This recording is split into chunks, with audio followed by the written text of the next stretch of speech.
अगर स्टार्ट करते हैं इकोनॉमिक्स का लेक्चर, आगे बढ़ते हैं। हमने क्या क्या देख लिया था, एक बार क्विक रिवीजन करते हैं और फिर आगे स्टार्ट करेंगे। इकोनॉमिक्स, ठीक है। इकोनॉमिक्स में हमने देख लिया था कि फादर ऑफ इकोनॉमिक्स किसे कहते हैं, एडम स्मिथ को कहते हैं। अगर भारत में बात करेगा फादर ऑफ इकोनॉमिक्स तो एम विश्वेश्वरैया को कहते हैं, ठीक है। इकोनॉमिक्स में हम क्या पढ़ते हैं कि कैसे हमें पैसे कमाना है, सिंपल भाषा में हाउ टू जनरेट रेवेन्यू, और खर्चे को किस तरीके से कम करना है, ठीक है, मैनेज करना है एक्सपेंडिचर को। ओके, उसके बाद हमने देख लिया था कि कितने सेक्टर्स होते हैं जहां से हमारे पैसे आते हैं। जैसे सेक्टर्स की अगर हम बात करें तो सेक्टर्स को 3 भाग में डिवाइड किया गया था, on the basis of nature, on the basis of terms and condition, on the basis of ownership. एक बार लिख देता हूं मैं, सेक्टर्स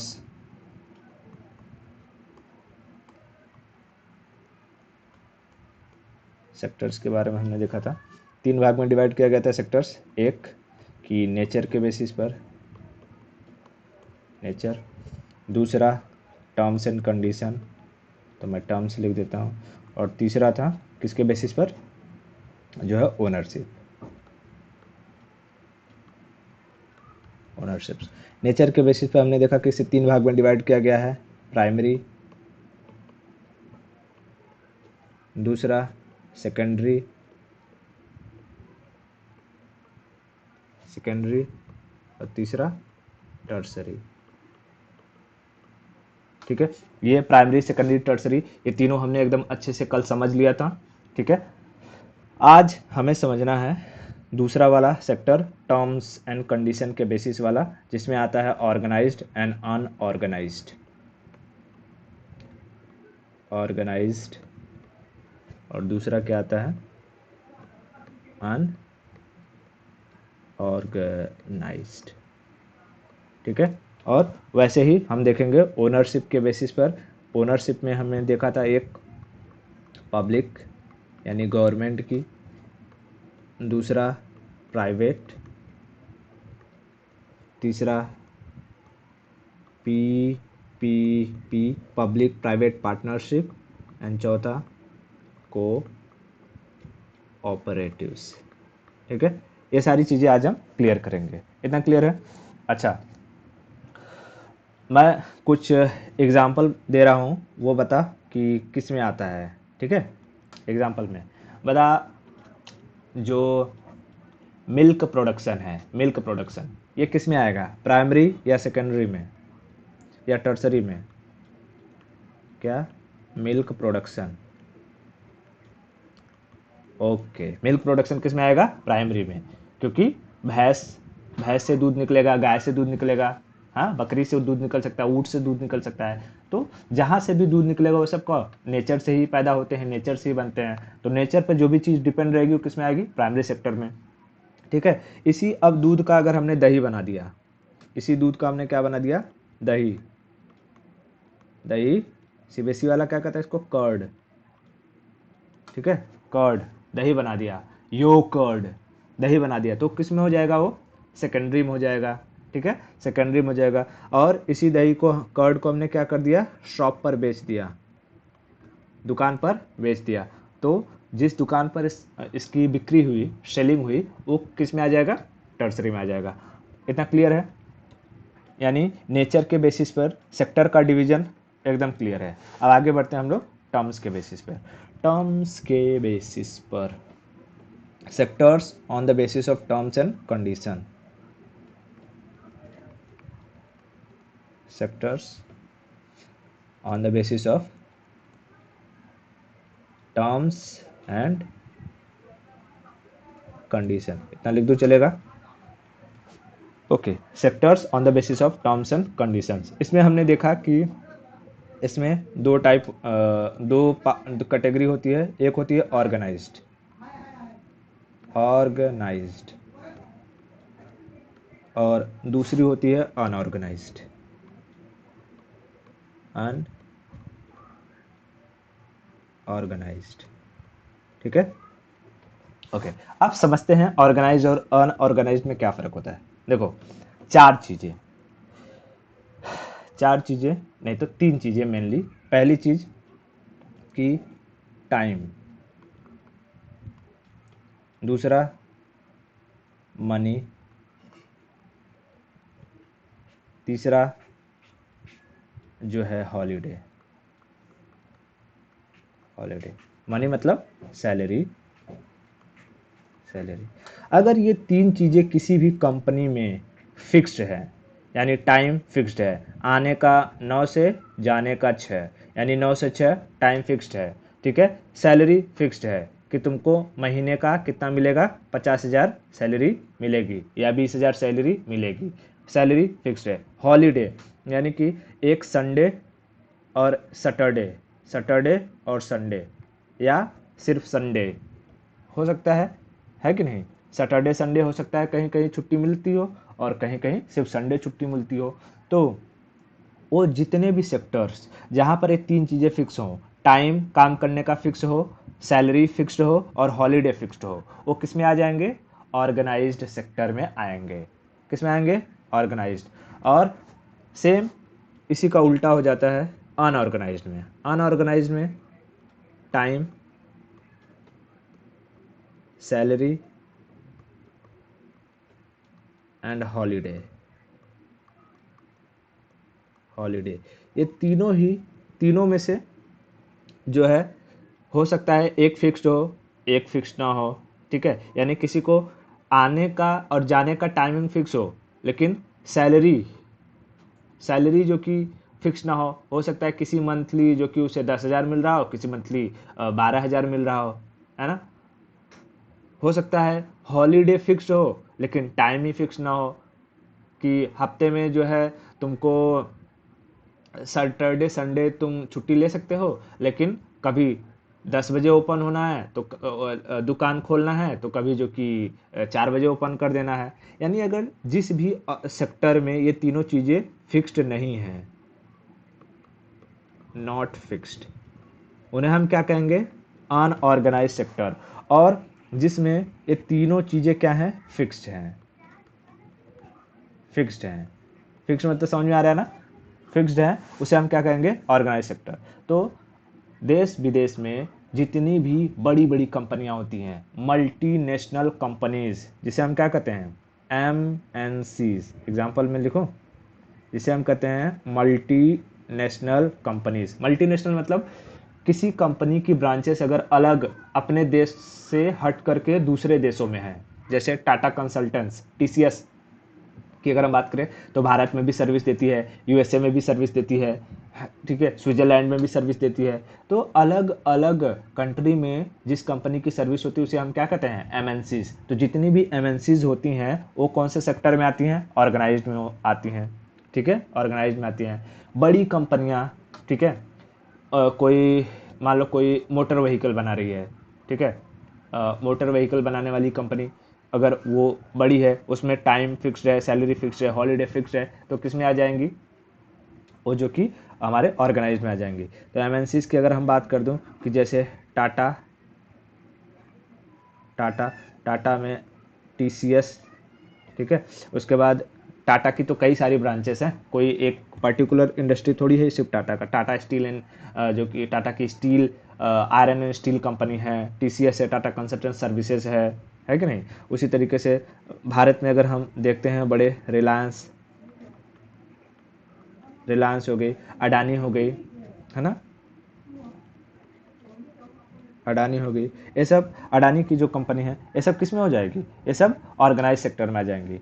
वहीं पर अगर हम अनऑर्गेनाइज्ड की बात करें तो, अनऑर्गेनाइज्ड की बात करें तो हम आप जहाँ से डेली लाइफ हमारा जहाँ से गुजरता है, जैसे सब्जी वाले, वेजिटेबल सेलर, जो वेंडर्स होते हैं, वेंडर्स यानी ठेला वगैरह लगाने वाले, ठेला वाले जितने हैं, ठेला लगाने वाले, क्या इनका टाइमिंग फिक्स रहता है कि दिन भर 9 से 6 करना है? अरे इनके ऊपर है, ये चाहे तो सुबह मॉर्निंग में 6 से 8 लगाएं या 6 से 7 लगाएं, या इवनिंग में जो कि 5 से 6 लगा लें या 4 से 6 लगा लें। जैसे अगर हम ठेला की बात करूं तो पानी पूरी, पानी पूरी वाला, ठीक है,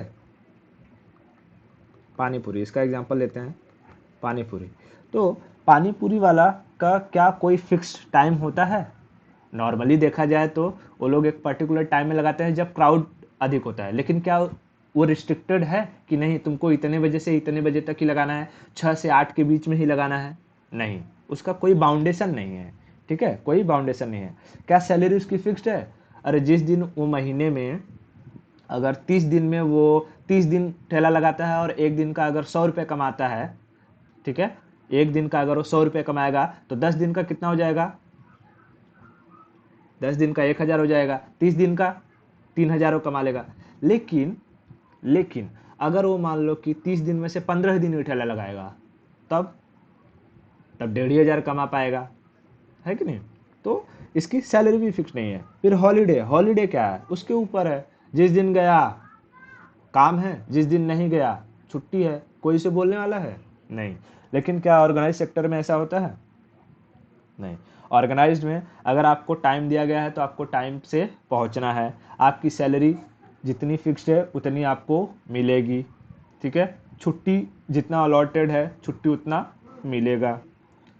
ठीक है, उसमें आपको बाउंडेशन है, लेकिन अनऑर्गेनाइज्ड में कोई बाउंडेशन नहीं है। और भारत में जो कोरोना में सबसे अधिक अगर कोई इम्पैक्ट हुआ था तो वो अनऑर्गेनाइज सेक्टर हुआ था। ऑर्गेनाइज सेक्टर भी हुआ था, कई सारे लोगों के जॉब्स गए थे, कंपनियां बंद हो गई थी, होटल्स बड़े बड़े थे बंद हो गए थे, तो ऑर्गेनाइज सेक्टर भी इम्पैक्टेड था। लेकिन सबसे अधिक जो डेली लाइफ वर्कर्स होते हैं, डेली वेजेस वाले होते हैं, जो रोज कमाते हैं रोज खाते हैं, उनकी ज़िंदगी पर ज़्यादा अफेक्ट पड़ा था, जिन्हें हम अनऑर्गेनाइज सेक्टर कहते हैं। ठीक है, सब्जी बेचने वाले अनऑर्गेनाइज, मच्छी बेचने वाले अनऑर्गेनाइज सेक्टर है। यानी जितने भी, सिंपल भाषा में अगर कहूँ तो जितने भी ठेला वगैरह लगाते हैं मुंबई में, पानी पूरी जो कि वड़ा पाव वाले हैं, सब किस में आ जाएंगे? अनऑर्गेनाइज्ड सेक्टर में। इतना क्लियर हुआ? ठीक है, ठीक है, अनऑर्गेनाइज्ड सेक्टर में। आगे बढ़े? ओके, ठीक है। अब देखो गवर्नमेंट क्या करती है कि अनऑर्गेनाइज सेक्टर में जो वर्कर्स काम करते हैं उनके हेल्थ को ध्यान में रखते हुए एक दिन का कि हॉलीडे एक दिन रहे। इसलिए मुंबई में अगर आप देखेंगे तो हर एरिया में एक दिन ऐसा रहेगा जिस दिन पूरी दुकानें बंद रहती हैं। जैसे मैं जिस एरिया में रहता हूँ उस दिन मंडे यानी सोमवार के दिन सारी दुकानें बंद रहती हैं। ठीक है, तो वैसे ही अलग अलग एरिया में एक दिन का हाफ दिया जाता है। क्यों? ताकि शॉप्स पर जो भी, जैसे साड़ी बेचने वाला है, साड़ी बेचने वाला तो के यहाँ कोई अगर काम कर रहा है तो ओनर जो रहेगा, साड़ी बेचने वाले का ओनर, मैं आपको इस तरीके से समझाता हूँ कि ये देखिए, सारी शॉप, सारी शॉप्स, ओके, जैसे मान लीजिए मैं ले लेता हूँ कोई दुकान अच्छे से, ओके ठीक है, ये ले लेता हूँ मैं, डाउनलोड हो जाए।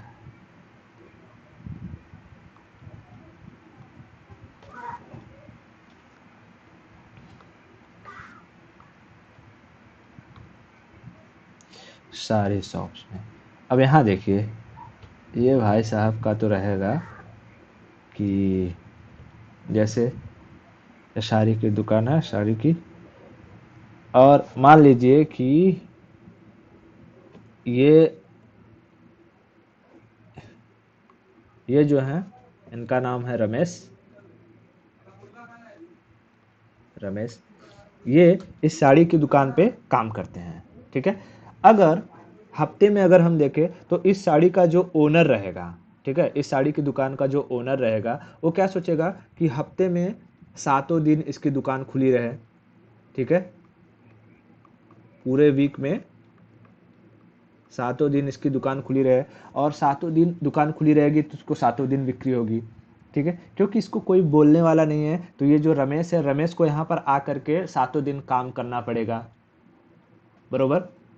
तो गवर्नमेंट क्या सोचती है कि अनऑर्गेनाइज सेक्टर में जो पब्लिक है, जो जनता है, जो काम कर रहे हैं, उनकी सेहत को, उनकी मेंटालिटी वगैरह को, दिमाग को थोड़ा रेस्ट मिले, शरीर को थोड़ा रेस्ट मिले, इसलिए अपने अपने एरिया में लोकल लेवल पर क्या किया जाता है, एक दिन का हॉलीडे दिया जाता है, ठीक है, ताकि उस दिन कम से कम इस रमेश को क्या मिल सके, आराम मिल सके। बात समझ में आई? तो गवर्नमेंट अपने लेवल पर थोड़ा थोड़ा धीरे धीरे काम करते रहती है। इतना क्लियर हो गया? बहुत बढ़िया। चलो फिर आगे बढ़ते हैं। आगे हम बढ़ते हैं, हमने क्या देख लिया, ये टर्म्स एंड कंडीशन के बेसिस पर ऑर्गेनाइज एंड और अनऑर्गेनाइज सेक्टर। अब हम देखते हैं तीसरा, ओनरशिप के बेसिस पर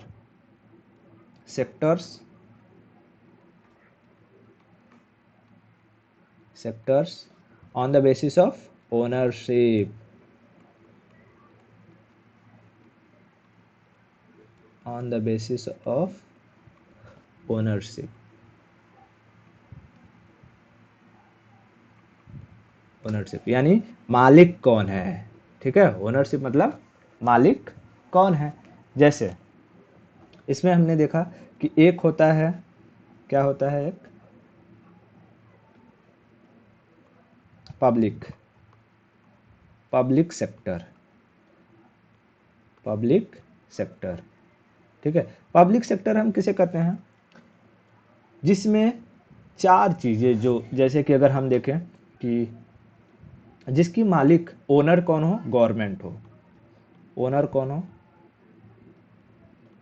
ओनर वो हमारी गवर्नमेंट हो, ठीक है, ओनर गवर्नमेंट हो। यानी कि जैसे रेलवे है, एग्जाम्पल में अगर मैं बात करूं, एग्जाम्पल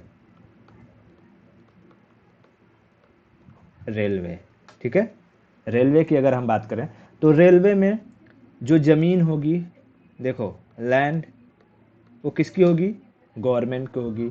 उस जमीन पर जो लोग काम कर रहे होंगे रेलवे डिपार्टमेंट में, यानी जो लेबर होंगे, वो किसके होंगे, कौन अपॉइंट करेगा, गवर्नमेंट करेगी।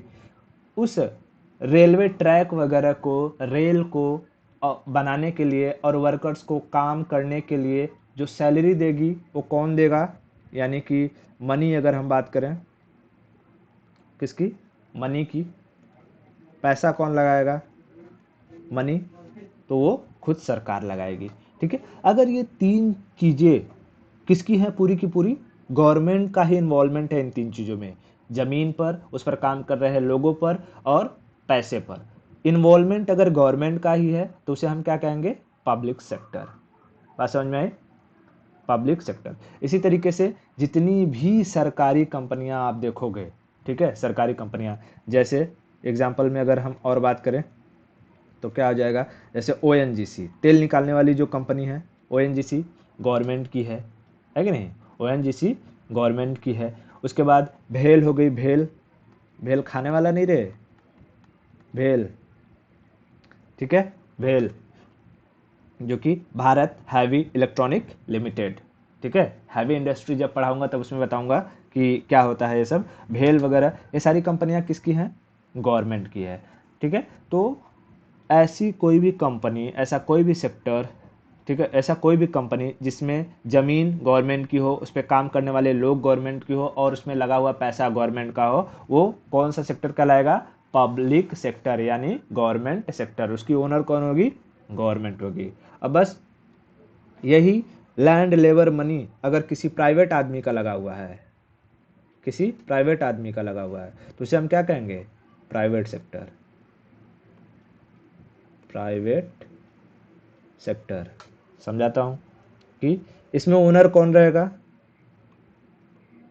ओनर कोई प्राइवेट आदमी रहेगा, ठीक है, ओनर क्या रहेगा, कोई प्राइवेट आदमी रहेगा। अब देखो, यानी कि ये प्राइवेट, कैसे कोई भी चीज़ प्राइवेट कहलाएगी, कि उसमें जो ज़मीन खरीदेगा, लैंड, वो कौन खरीदेगा, प्राइवेट आदमी खुद खरीदेगा।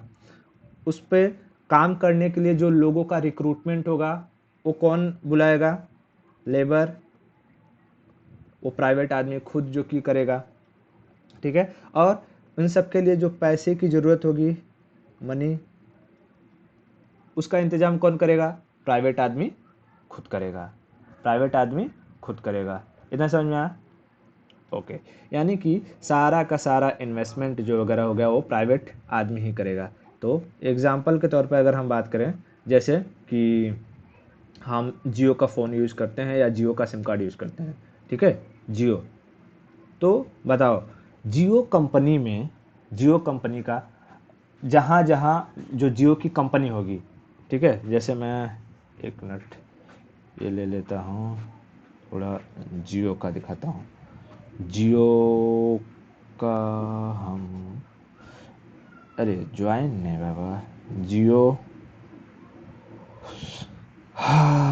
कंपनी,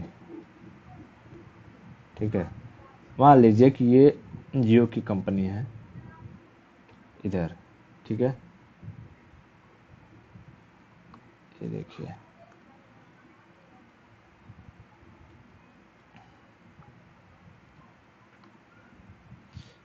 ठीक है, आ जाइए यहाँ पे, आपको समझा दिया जाए। ये जियो है, ये जियो की कंपनी है, ठीक है, ओके। अब इस जियो ने जो ये ज़मीन पर एक कंपनी बनाई है, ये ज़मीन पर एक कंपनी बनाया है, क्या ये गवर्नमेंट ने खरीद कर दिया होगा इसे? नहीं, जियो के जो मालिक हैं उन्होंने खुद खरीदा होगा इसे, है कि नहीं? अंबानी साहब वो खुद खरीदे होंगे, ठीक है। इसमें जो लेबर, जो कि काम करने वाले, जो गाड़ियाँ दिख रही है छोटी छोटी छोटी छोटी छोटी, ये सब आते हैं, बड़े बड़े लोग आते हैं काम करने के लिए यहाँ पे, इंजीनियर्स, ठीक है, सब रहते हैं यहाँ पर काम करने के लिए आते हैं। तो इन सब का रिक्रूटमेंट करने की जिम्मेदारी जो कि अपने जो अंबानी साहब रहेंगे वो किसे देंगे? वो किसी अपने एचआर को दे देंगे, और वो एचआर क्या करेगा? लोगों का रिक्रूटमेंट करेगा। क्या उसमें गवर्नमेंट जो कि लोगों को रिक्रूट करके भेजती है? नहीं, सारा का सारा पैसा कौन लगाएगा? अंबानी ही लगाएंगे, ठीक है। तो ऐसे सेक्टर्स जिसमें लैंड, लेबर, मनी, सब का सब कुछ किसका लगा हो, किसी एक आदमी का लगा हो, उसे हम कहते हैं प्राइवेट सेक्टर। अब देखो, इसमें भी समझते हैं कि प्राइवेट जो होता है, किसी कंपनी के नाम में अगर कोई कंपनी है, कंपनी में अगर सिंगल कोई ओनर है, कोई सिंगल ओनर है, ठीक है, सिंगल ओनर है, तो उसके कंपनी के नाम के आगे लगा होता है प्रॉप। प्रॉप प्रॉप मतलब प्रॉपराइटर, यानी सिंगल ओनर। उसका मालिकाना हक किसका होता है? एक किसी एक व्यक्ति का होता है, एक इंसान का होता है। प्रॉपराइटर क्या रहता है? प्रॉप राइटर, ठीक है, प्रॉप राइटर, ठीक है, ओके। लेकिन अगर 2 से लेकर के 50 तक, 2 से लेकर के 50 तक, कितना? 2 से लेकर के 50 तक अगर कोई जो है ये उसमें मालिक हों, ठीक है, जो इसमें ओनर्स हों, ओनर, वो कम से कम 2 या अधिक से अधिक 50, कम से कम 2 या अधिक से अधिक 50, ठीक है, कम से कम 2 या अधिक से अधिक 50 अगर ओनर हो, तो उस कंपनी के सामने लिखा होता है पीवीटी एलटीडी, यानी प्राइवेट लिमिटेड। क्या लिखा होता है? प्राइवेट लिमिटेड, ठीक है, क्या लिखा रहेगा? प्राइवेट लिमिटेड, ठीक है। लेकिन तीसरी चीज आती है कि अगर किसी कंपनी के जो ओनर्स हैं, यानी किसी कंपनी का ओनर्स का मतलब समझिए कि उस कंपनी में पैसा लगाने वाले जो लोग हैं, वो मोर देन 50 हो जाए, मोर देन 50 हो जाए, तो उस कंपनी के जो बाद में लिखा रहेगा, कंपनी के साथ जो लिखा रहेगा, वो सिर्फ लिखा रहेगा limited, L T D, L T D. बात समझ में आई? ओके। जैसे किसी की दुकान होती है, नॉर्मल सी किसी का साड़ी का दुकान रहेगा, तो उस दुकान का नाम के सामने देखिएगा तो लिखा रहेगा प्रोपराइटर। मैं दिखाता हूँ, एक मिनट आपको। Single owner company, single owner company, ठीक है, प्रोपराइटरशिप। सिंगल ओनर जो कंपनी रहते हैं उसे क्या कहते हैं? प्रोपराइटरशिप, ठीक है। सिंगल ओनर जो कंपनी रहती है उसे हम कहते हैं प्रोप्राइटर या प्रोप्राइटरशिप। ठीक है, प्रोप्राइटरशिप या प्रोप्राइटर। ठीक है, अगर उनके सामने मैं कोई एग्जांपल आपको दिखाऊं, कंपनी कैसे लिखा रहेगा, देखते हैं कोई दिख जाए। Sole proprietor company India,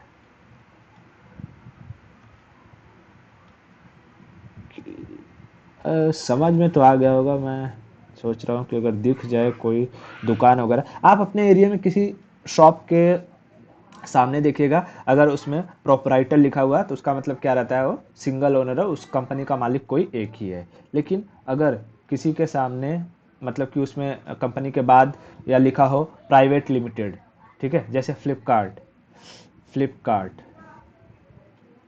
Flipkart company. ठीक है, तो फ्लिपकार्ट का अगर हम देखते हैं तो फ्लिपकार्ट के अगर हम ओके फ्लिपकार्ट के अगर हम वेबसाइट पर जाते हैं तो देखते हैं कि क्या लिखा रहता है। फ्लिपकार्ट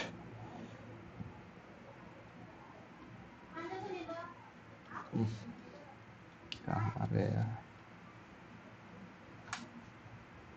फ्लिपकार्ट कंपनी,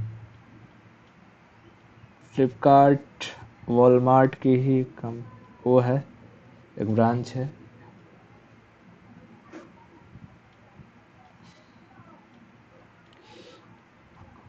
ये तो इसका साइट है, मैं यहाँ देखा वॉलमार्ट जो कि इसका पेरेंट कंपनी है एक्चुअली में, फ्लिपकार्ट की जो पेरेंट कंपनी का है वॉलमार्ट है। देखिए ये क्या है, प्राइवेट लिमिटेड, इधर देखिए फ्लिपकार्ट प्राइवेट लिमिटेड, यहाँ क्या लिखा हुआ है, ये मेरे इस पर देखिए फ्लिपकार्ट प्राइवेट लिमिटेड।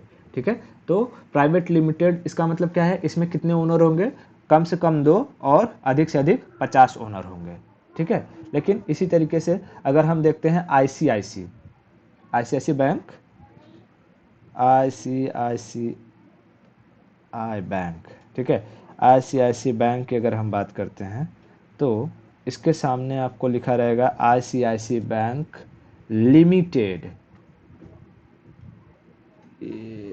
ये देखिए इसमें क्या लिखा है, ICICI bank limited, ICICI bank limited. ये भी क्या है, एक इसमें क्या है, इसमें 50 से अधिक लोगों का क्या रहेगा, पैसा लगा रहेगा, तो इसके ओनर कितने होंगे, मोर देन 50 ओनर होंगे। इतना क्लियर हो गया, ओके, बहुत सही। ठीक है, तो ये प्राइवेट में कुछ टर्मिनोलॉजी थी जिसको मैंने बता दिया। प्राइवेट सेक्टर में कि अगर सिंगल ओनर रहेगा तो प्रोपराइटर, 2 से 50 के बीच में रहेंगे तो प्राइवेट लिमिटेड, और 50 से अधिक रहेंगे तो लिमिटेड। इतना क्लियर है, ठीक है, आगे बढ़ते हैं।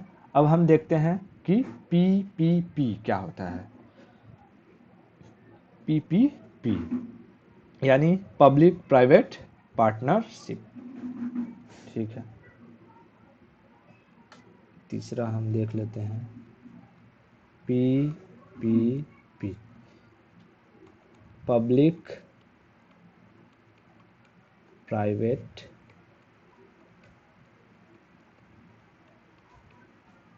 पार्टनरशिप। ठीक है, अब देखो कैसा होता है पब्लिक प्राइवेट पार्टनरशिप, यानी कि ये जो मैंने बताया 3 चीज़ें, जिसमें लैंड हो, ठीक है, लेबर हो और मनी, पैसा हो, ये 3 चीज़ें अगर दोनों लोग मिलकर लगाए हों, यानी गवर्नमेंट भी मिलकर लगाई हो इसमें और कोई प्राइवेट इंसान भी जो है मिल करके काम किया हो, तो ऐसी चीज़ों के लिए ऐसी जो कंपनी बनेगी उसको हम क्या कहेंगे, पीपीपी, पब्लिक प्राइवेट पार्टनरशिप। ठीक है, और ये एक बेहतरीन मॉडल हो सकता है किसी भी चीज़ को अच्छे तरीके से और जल्दी डेवलप करने के लिए। बात समझ में आ रही है, पीपीपी मॉडल को कई राज्यों में यूज किया जाता है काम को फास्ट और बेहतरीन तरीके से करने के लिए। मैं एग्जांपल के लिए कंसिडर करता हूँ कि मान लेते हैं हम लोग टेलीकम्युनिकेशन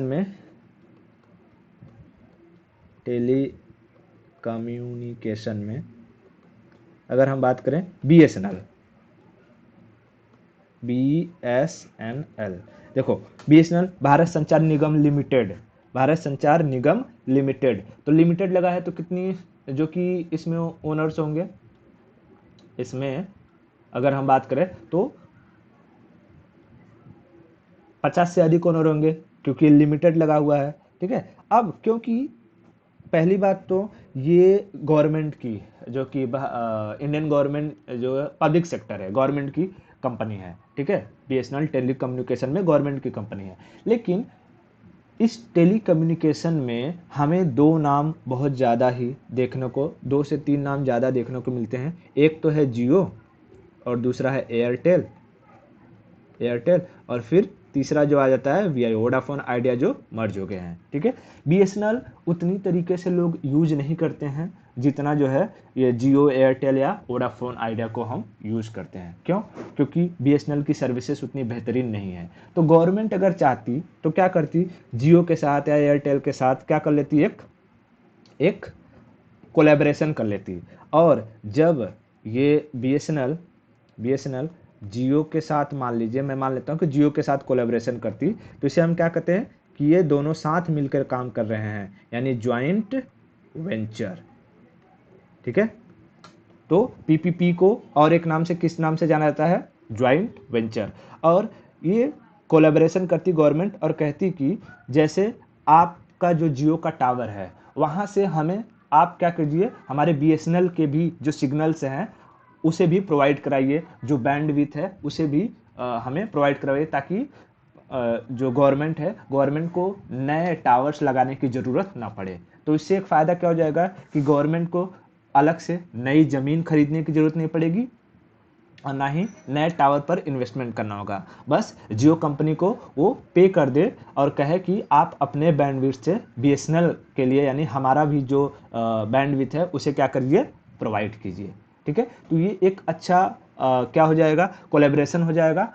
ठीक है, कोलैबोरेशन होने के साथ ही पूरे देश में जैसे जियो है वैसे ही एक लोगों के लिए अवेलेबिलिटी और क्या आ जाएगी, BSNL की। और BSNL का जो रेट रहता है, कॉलिंग रेट वगैरह रहता है, सस्ता रहता है। तो इससे 2-3 चीज़ें बहुत अच्छी तरीके से इम्प्रूव हो सकती है। एक तो BSNL की क्वालिटी इम्प्रूव हो जाएगी, 4G 5G जैसे जैसे जियो बढ़ेगा वैसे ये इनका भी इंक्रीमेंट होते जाएगा और इसमें बैंडविड्थ आराम से मिलते जाएगा।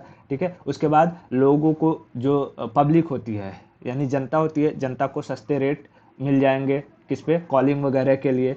ठीक है, जैसे जियो में आजकल क्या है, फिक्स्ड है कि आपको इतने अमाउंट का करवाना ही करवाना है, आपको 10 रुपये 20 रुपये का रिचार्ज वैसे नहीं मिलेगा जैसे पहले मिला करता था। ठीक है, तो BSNL में ऐसी सुविधा होती है। ठीक है, उसी तरीके से महाराष्ट्र में है MTNL। ठीक है, वैसे भी उसमें भी गवर्नमेंट जो कि महाराष्ट्र गवर्नमेंट कोलैबोरेशन कर सकती है किसी न किसी के साथ मिल करके। ठीक है, तो अब जब कोलैबोरेशन करेगी तो कोलैबोरेशन करने के लिए इनके जो जियो है और BSNL है, इन दोनों में एक जो कि अंडरस्टैंडिंग होना चाहिए कि नहीं, और वो अंडरस्टैंडिंग क्या होना चाहिए, लीगली होना चाहिए, यानी पेपर पर एक सिग्नेचर होगा कि अच्छा बताइए कि ये लिखा जाएगा तब ना कि गवर्नमेंट कहेगी कि जियो से कि आप लोग हमें क्या कीजिए, बैंड दीजिए, यानी हमारे सिग्नल्स भी वहाँ से प्रोवाइड कीजिए। तो ये सब चीज़ें एक जब डॉक्यूमेंट पर लिखी जाती है और उससे साइन किया जाता है तब कहा जाता है ये इन लोगों के बीच में एक अंडरस्टैंडिंग साइन कर दी गई, जिसे कहते हैं memorandum of understanding, memorandum of understanding. ठीक है, यानी कि कौन से काम गवर्नमेंट करेगी और कौन सा काम जो है प्राइवेट कंपनी करेगी। इतना क्लियर हुआ? ठीक है, इसे हम क्या कहते हैं, PPP। इसी तरीके से और एक चीज़ समझाता हूँ कि जैसे देश में जितने भी हाईवेज वगैरह हैं उनका बनाने का जिम्मा किसका है, NHAI का, national highway authority of India. मान लीजिए कि इन सब ने बहुत बेहतरीन तरीके से सड़क बना दिया। लेकिन अब ये क्या करते हैं, टाटा कंपनी के साथ जो है क्या कर लें, कोलैबोरेशन कर लें, क्योंकि एनएचआई तो गवर्नमेंट की कंपनी है ना। टाटा के साथ कोलैबोरेशन कर ले और ये कहे कि जितना हम सड़क बना रहे हैं आप क्या कीजिए, वहाँ पर क्या लगाइए, स्ट्रीट जो लाइट वगैरह है, ठीक है, लाइट, वो आप लाइट लगा दीजिए, ठीक है। तो इससे क्या होगा, जो है ये काम जो एनएचआई है वो क्या कर रही थी, फटाफट फटाफट क्या किया, इसने हाईवे बनाया और टाटा ने क्या कर लिया, जो है पूरा स्ट्रीट लाइट लगा दिया, स्ट्रीट लाइट लगा दिया, ठीक है। तो अब इस स्ट्रीट लाइट का जो मेंटेनेंस वगैरह होगा वो टाटा करेगी। तो जाहिर सी बात है, जब प्राइवेट कंपनी किसी चीज़ में इन्वॉल्व होती है तो उसकी क्वालिटी बेहतरीन हो जाती है, ठीक है, उसकी क्वालिटी क्या हो जाती है, बेहतरीन हो जाती है। और ये भी कह सकती है कि जैसे जो रोड बनेगा, रोड में जो सरिया लगेगा, ठीक है, स्टील वगैरह जो लगेगा, तार लगेंगे, वायर्स लगेंगे, वो सब टाटा जो की जो कंपनी है टाटा से सब खरीद लेंगे, गवर्नमेंट खरीद लेगी। तो इन दोनों के बीच में अपना क्या हो जाएगा, एक ज्वाइंट वेंचर से काम को किया जा सकता है, ठीक है। तो पब्लिक प्राइवेट पार्टनरशिप से काम जल्दी होता है और अच्छी क्वालिटी का होता है। बात समझ में आ गई? ओके। यानी अगर कोई बड़ा काम करना रहेगा तो कौन कौन सा मॉडल अपनाना चाहिए, पीपीपी। इसमें गवर्नमेंट को भी ज़्यादा हेडेक नहीं होती है और प्राइवेट कंपनियों को भी ज़्यादा कुछ नुकसान नहीं होता है, दोनों साथ मिलकर काम करते हैं और देश की तरक्की बेहतरीन तरीके से होती है, ठीक है। एंड द लास्ट, अब आते हैं इसमें समझते हैं हम चौथा जो था, कोऑपरेटिव्स। कोऑपरेटिव्स, ठीक है, कोऑपरेटिव्स। अब देखिए, जैसे पीपीपी था यानी पब्लिक प्राइवेट पार्टनरशिप था, तो उसमें गवर्नमेंट भी इन्वेस्ट कर रही थी और प्राइवेट कंपनी भी इन्वेस्ट कर रही थी। लेकिन कोऑपरेटिव्स में क्या होता है कि स्मॉल स्केल पर लोगों के वेलफेयर के लिए, गांव के वेलफेयर के लिए, किसी सोसाइटी के वेलफेयर के लिए गवर्नमेंट एक माहौल बनाती है, ठीक है। गवर्नमेंट क्या करती है, एक माहौल बना करके देती है और लोग क्या करते हैं, लोगों को सुविधा हो जाता है और लोग अपने सारे के सारे जो भी प्रोडक्ट रहता है उसको आसानी से सेल कर सकते हैं। अब इसको कुछ इस तरीके से समझिए, पहले ये समझिए कि कोऑपरेटिव्स जो होता है उसमें गवर्नमेंट क्या करती है, हेल्प करती है। हेल्प कौन करता है, गवर्नमेंट हेल्प करती है, ठीक है।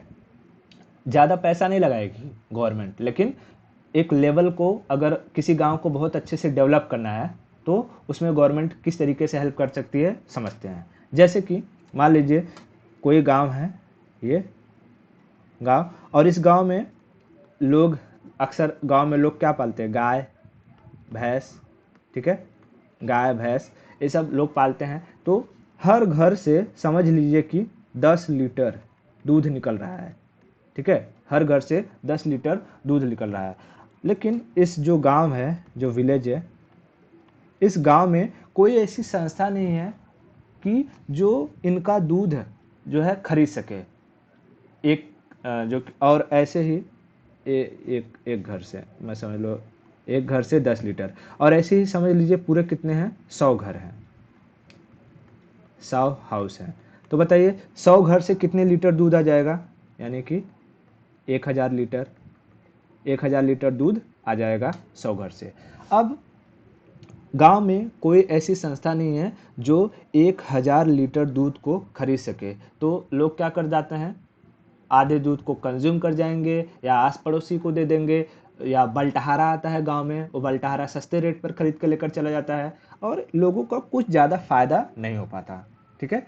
फिर गवर्नमेंट ने क्या किया कि चलो अच्छा, अपनी कुछ टीम को भेजा और कहा कि अच्छा इस गांव में क्या कर दो, एक फार्म खोल देते हैं डेयरी का, डेयरी, जहाँ पर क्या करें, लोग आ करके अपने सारे जो दूध हैं उसको यहाँ पर पहुँचा दे और यहाँ से गवर्नमेंट ट्रांसपोर्ट के जरिए इसे जो करना रहेगा देश के अलग अलग राज्यों में, अलग अलग राज्यों में क्या कर देगी, गवर्नमेंट भेज देगी, ठीक है। तो इससे क्या हो गया कि जो गांव थे, गांव के लोगों को एक क्या मिल गया, एक स्टेज मिल गया जहाँ पर वो अपने दूधों को डंप कर सकते हैं और इस तरीके से इस तरीके से उस गांव की तरक्की बहुत बेहतरीन तरीके से हो जाएगी। और इसी में काम काम किया आनंद। आनंद आनंद डेयरी का नाम सुना है? आनंद डेयरी, सुधा डेयरी, ठीक है, सुधा डेयरी। आनंद मिल्क और सुधा डेयरी ने इसी तरीके से काम किया कि जो लोग थे, लोगों को एक प्लेटफॉर्म दिया कि आ करके वो सारे के सारे जो किसान हैं, फार्मर्स हैं, वो अपने घरों से प्रोड्यूस होने वाला जो दूध है वो एक जगह पर इकट्ठा कर सके और फिर उस दूध का अलग अलग क्या किया जा सके, प्रोडक्शन किया जा सके। जैसे दूध का दही बना दिया, दूध का क्रीम बना दिया, दूध का बटर बना दिया, ठीक है। इस तरीके से अलग अलग चीज़ें बना करके उसे मार्केट में बेचा गया और लोगों की सैलरी थोड़ी सी इंक्रीज हो गई, यानी लाइफ बेहतर हो गया, ठीक है। तो जब छोटे कामों में गवर्नमेंट हेल्प करे तो उसे हम क्या करेंगे, कोऑपरेटिव्स। यानी तो कोऑपरेटिव्स के अगर दो बेहतरीन एग्जाम्पल पूछे जाएंगे तो कौन, आनंद मिल्क और सुधा डेयरी। बात समझ में आई? ओके। इसी तरीके से गांव में अब किसी को अगर बहुत तबेला खोलना है तो तबेला खोलने के लिए भैंस खरीदनी होगी, भैंस खरीदने के लिए पैसे चाहिए रहेंगे। तो अब तुम्हें वो पैसे जो हैं, पैसे खरीदने के लिए अगर तुम्हें बैंक में जाओगे, ठीक है, कि जैसे कि HDFC बैंक, कि मुझे 2 लाख रुपए चाहिए भैंस खरीदने के लिए, तो HDFC बैंक जो होती है वो मेनली ये हाउसिंग वगैरह को फाइनेंस करने के लिए ये बनी होती है कि अगर आपको कोई बिल्डिंग मतलब कि बिल्डिंग बनानी है, ठीक है, तो जिसमें 10 करोड़ की बात करते हैं, मतलब 100 करोड़, 1000 करोड़ इतने का कहीं इन्वेस्टमेंट लग रहा है, तो HDFC ज़्यादा जो है क्या करती है, उसमें इंटरेस्ट दिखाती है। इसी तरीके से अगर ICIC है, ICIC क्या करती है, इंडस्ट्रियल बैंक है। यानी आपको कोई इंडस्ट्री खोलनी है, जैसे कि स्टील प्लांट खोलना है, ठीक है, या जो कि कोई फर्टिलाइजर का प्लांट खोलना है, तब उस इंडस्ट्री के लिए ICIC लोन प्रोवाइड आसानी से करा देगी। लेकिन अगर छोटा मोटा लोन चाहिए रहेगा तो आपके गांव में जो क्या होती हैं, कोऑपरेटिव्स बैंक होती हैं, कोऑपरेटिव बैंक्स, ये ज़्यादा बेहतरीन तरीके से हेल्प कर सकती हैं। कम रेट पर, सस्ते रेट पर ये क्या करती हैं, आपको लोन प्रोवाइड कर सकती हैं। क्यों? क्योंकि इस कोऑपरेटिव बैंक्स में गवर्नमेंट क्या करती है, अपने पैसे इन्वेस्ट करती है और वो पैसे सस्ते रेट पर आम पब्लिक को दिए जाते हैं। बात समझ में? तो कोऑपरेटिव्स का मतलब क्या हुआ, समझ में आ गया क्या? देख लेते हैं कि जो कोऑपरेटिव्स बैंक, कोऑपरेटिव बैंक्स, ठीक है, तो यहाँ पर मैं इमेज में दिखा देता हूँ। जैसे PMC बैंक कोऑपरेटिव है, पंजाब महाराष्ट्र कोऑपरेटिव बैंक। उसके बाद महाराष्ट्र स्टेट कोऑपरेटिव बैंक, ठीक है। फिर उसके बाद अभयुद्ध कोऑपरेटिव बैंक। यानी हर जो डिस्ट्रिक्ट होता है, स्टेट होता है, हर स्टेट में खुद का अपना एक कोऑपरेटिव बैंक्स होता है, जिसमें गवर्नमेंट क्या करती है, पैसे इन्वेस्ट करती है और वो पैसे लो रेट पर किसे दी जाती है, जनता को दी जाती है। बात समझ में आया?